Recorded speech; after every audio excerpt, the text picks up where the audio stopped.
Email.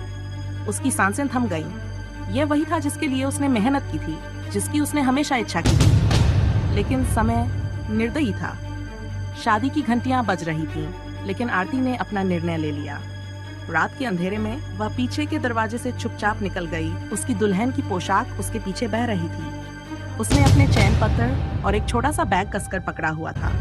आंसू उसकी आंखों में थे, लेकिन उसका संकल्प अडिग था। उसे अपने भाग्य का अनुसरण करना था। अंदर अक्षय अकेला बैठा था, अपने हाथों में फटा हुआ शादी का निमंत्रण देख रहा था।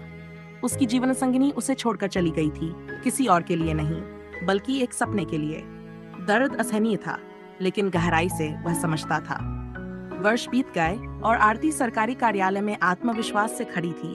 उसकी औपचारिक पोशाक उसकी मेहनत से कमाई गई सफलता को दर्शा रही थी।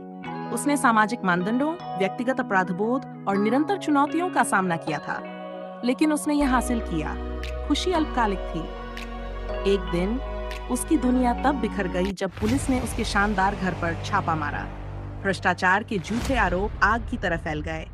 उसका परिवार स्तब्ध खड़ा था, उसकी प्रतिष्ठा संकट में थी। जब अक्षय अपने आईपीएस वर्दी में उसके कार्यालय में दाखिल हुआ, आरती का दिल टूट गया। वह जांच का नेतृत्व कर रहा था।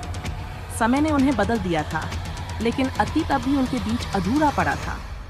अपने घर की चारदीवारी में आरती के परिवार ने चिंता से फुसफुसाते हुए कहा, क्या अक्षय बदला लेने आया था?